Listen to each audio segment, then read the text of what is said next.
So I've been watching Marvel Studios' MsMarvel, and I gotta be honest, it's friggin' awesome.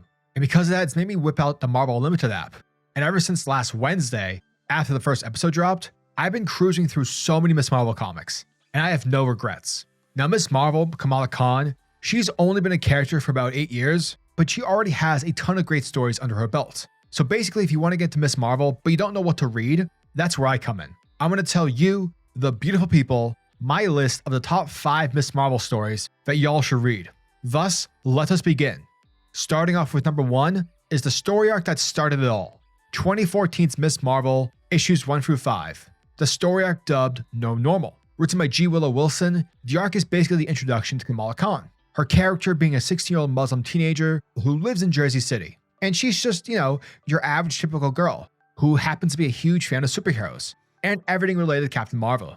And of course, this is the story where Kamala gets her powers, the polymorph powers, which allow her to shapeshift and stretch extremely far, very similar to Mr. Fantastic.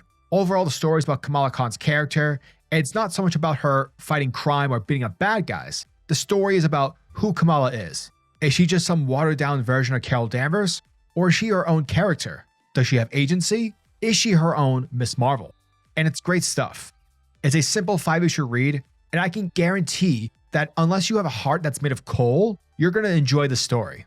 Next up, we have MsMarvel Healing Factor. Oh, and by the way, most of these are written by GWillowWilson, so yeah, the same goes for here. Now, this story is issues 6 through 7, and this is the first team obsession Kamala has with a superhero, and it's Wolverine.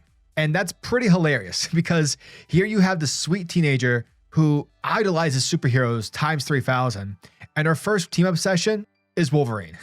It's like making Venom a Disney prince or something. Now, around this time during Marvel Comics, Wolverine's healing factor was pretty much absent. And so this kind of forces MsMarvel to do a lot of the heavy lifting. And not only does she have to protect herself, but she also has to protect Wolverine. And what if she messes up?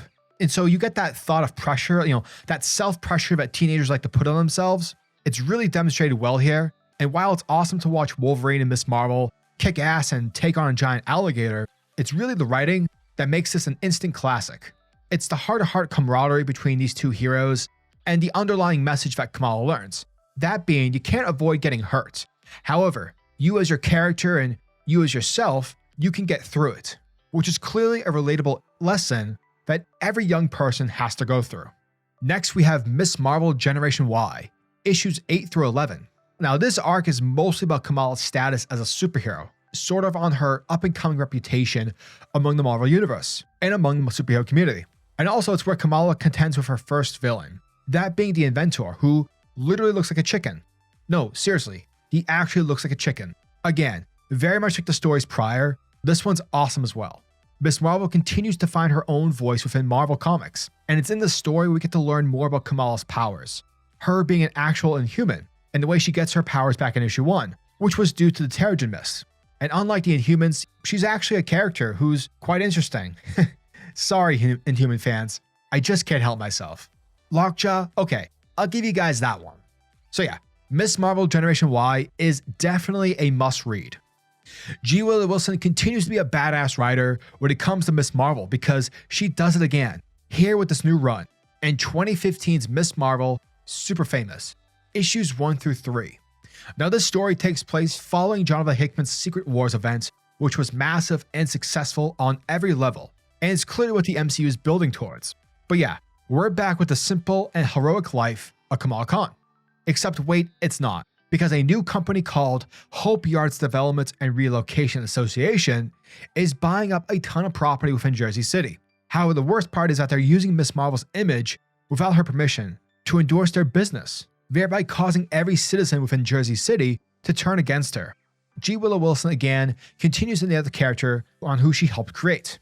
From a character perspective, Kamala continues to balance superhero hijinks, family, friends, while still trying to fit in as a teenager. However, there's this theme that explores Kamala's life. With her being so devoted as MsMarvel, she's actually missing out on being herself, being Kamala Khan. In addition, shout out to the art. The art by Nico Leon here is wacky. And with all seriousness, wacky is the best word I can use. It's great. Another thing to keep in mind is that with Kamala Khan's MsMarvel being much bigger among the superhero landscape than she was in her original run, Kamala's life is pretty hectic. but that also includes the book diving a bit deeper into Kamala's religion. The way Wilson does this, it isn't like, hey, look at this religion, look at it, do you see it? No, it's very organic and it helps build Kamala's character, with her being her own person, and maybe she's not so big into her family's religion. And last but not least, we have MsMarvel issue number 12, The Road to War. Now this is a post-Civil War II story, and after the devastating results that fell through that terrible event that no one likes, Kamala goes on a trip to visit her relatives in Karachi, Pakistan. And this is very much a global adventure because MsMarvel is also being a superhero within that area as well.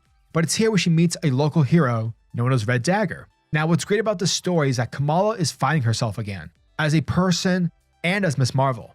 You know, after feeling a bit jaded from Captain Marvel from Civil War II, Kamala's in a space where the world doesn't seem as hopeful as she once thought it was. But through the words of Red Dagger and her rekindling with her family culture, Kamala realizes just how important it is to be MsMarvel. Because in the end, MsMarvel is not Carol Danvers. She's not some superhero fangirl. She's MsMarvel, and whether she sees or hears it every day, Kamala's actions as a superhero inspire the world around her. So yeah, that will conclude this video. You know, I think Kamala is a great character, and I'm really excited to see what else Marvel Comics does with her moving forward.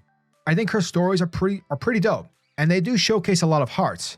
And so, how can anyone who loves comics say no to that?